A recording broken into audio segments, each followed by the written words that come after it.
MakassarTimurNews.com. Bakal calon wali kota Makassar 2020 Sukriansyah S. Latif mengunjungi dan melakukan silaturahmi dengan masyarakat Kelurahan Bontoranu Kecamatan Mariso Kota Makassar Sabtu, tanggal 1 Juni tahun 2019. Saat di Kelurahan Bontoranu, Sukriansyah sapaan akrab Uki menyempatkan untuk sholat asyar berjamaah dengan masyarakat di Masjid Babul Taqwa. Setelah melakukan sholat asyar, Uki kemudian melakukan tatap muka dan berdiskusi kecil dengan masyarakat sekitar. Menurut salah satu tokoh masyarakat Daeng Lira mengatakan ke awak media, kendala yang dialami warga Bontoranu kurangnya akses bermain anak-anak air pump tidak lancar dan yang selokan yang tidak terurus dan penuh sampah ke depannya apabila Uki terpilih jadi wali kota. Daeng Lira berharap yang perlu diperhatikan pertama air pump dan kebersihan. Air pump kami jalan jam 2 malam pipa itu pun kurang dari 2 jam tidak mengalir lagi, ungkap Daeng Lira ke awak media.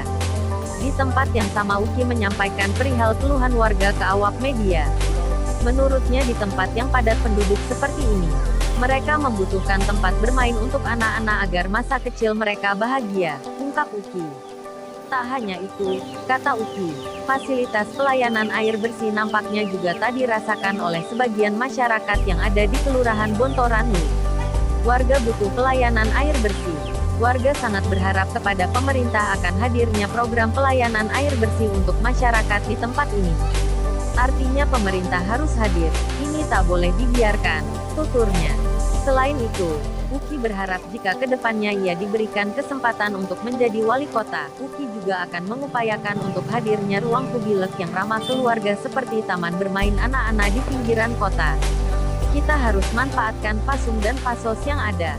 Jangan hanya dibangunin ruko atau bangunan dan ujung-ujungnya tidak difungsikan, paparnya. Ini yang akan kita jadi program ke depannya. Semoga Tuhan memberikan kesempatan agar bisa menata kota Makassar nantinya. Dilaporkan wartawan timurnews.com Rusdi. Renase yang tertinggal akhirnya itu harus hanya dikembangkan lagi untuk pengerukan atau bagaimana supaya bisa lancar jalannya air. Kedua dengan